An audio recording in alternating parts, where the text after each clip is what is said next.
नमस्कार जय जगन्नाथ मु स्मिता आपण मानक स्वागत करुच्ची मो चैनल रे। आज मु तैयारी करुच्ची गाजर हलवा। आ शीत दिने गाजर तो बहुत परिमाण में मिलूची। आ गाजर आपण माने तो गाजर हलवा निश्चिंत बनै थिबे।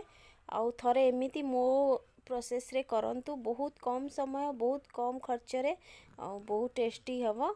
ये देखंतु मु एठी किछि गाजर नहीं 800 ग्राम रो बहुत लाल लाल गाजर आ ये बहुत ऑलरेडी मिठा आकु मु भल भाव रे धोईकी आ ऊपर छिलका बाहर करके मु आकु कद्दूकस करके रखी।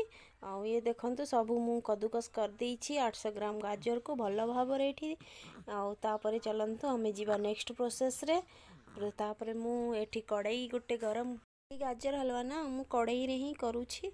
आउ सेथि पई एठी मु घी पूरा देसी घी नहींची 100 ग्राम आकु मु भल भाव रे गरम करूछि। घी भल भाव रे हमर गरम हैला परे एठी मु ए जो हमर कटा ही की रखी थिबा गाजर को आधे रे मु ऐड करूछि। ऐड करके गाजर को ना हमें एठी भल भाव रे याको फ्राई करिवा माने भाजीबा जे पर्यंत गाजर पानी रे सुखी जीवो।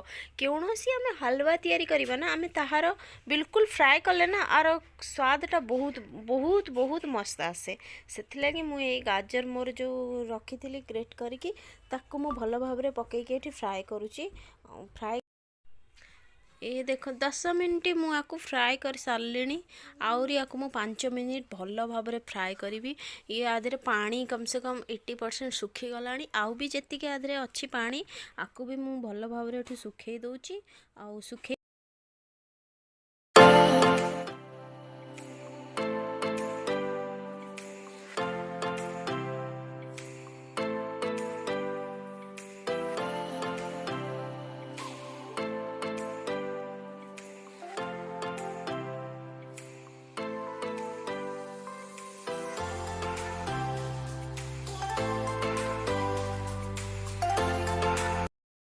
एठी मु क्षीर ऐड करुच्ची। क्षीर आमे जेतिकी गाजर नहीं ना तार डबल आमे क्षीर ऐड करवा। मोर 800 ग्राम गाजर थिला तो मुझे 1.5 लिटर क्षीर यूज करुच्ची। आ क्षीर देके आको भल भाव रे देखंतु थरे गोळेई देली भल फुटी आसलानी। क्षीर देके भी मु आको 10 मिनिट पई छाड़ी थिली। एठी कम से कम आधा घंटा हे गलानी भाजीबा। आउ क्षीर देला परे एथिरे अबे मु चीनी ऐड करिवि। आ चीनी मु मिठा आपण माने ना आपणको पसंद रे रखंतु। जो अधिक मिठा खाइबे तो अधिक दियंतु। चीनी मु एठी गोटे कटोरी यूज करुची। आउ चीनी देला परे एथिरे मु किछि ड्राई फ्रूट रे मु बादाम को काटी की भल नेइची।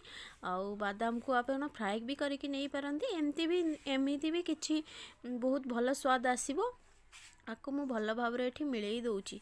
देखंतु मिलेई कि ना आमे एठी लागिबा पई छाड़ीबानी बिल्कुल। आमे एठी किछि समय ना आको आमे हलवा को चलेइबा ताकि चारि पटरे हमर जो क्षीरर मलाईटा न लागे कि हलवा सहित ये ऐड हबो। तारे आर बहुत थिकनेस हबो आ बहुत टेस्टी हबो। बिल्कुल मावा आ खोआ भलिया ये गाजर हलवा बिल्कुल बनिबो बिना मावा खोआ रे भी।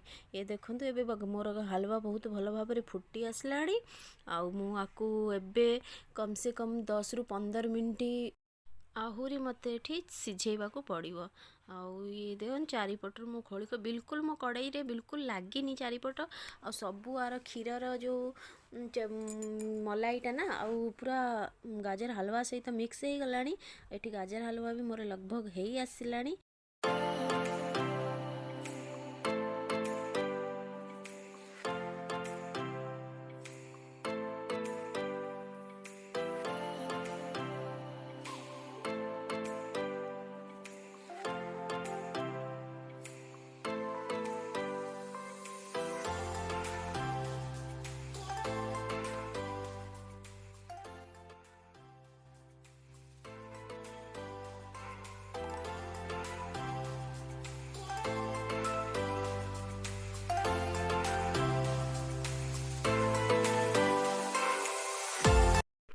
एबे आम गाजर हलवा बिल्कुल हेकी रेडी। आर पूरा भितर क्षीर आमर सुखीगलानी।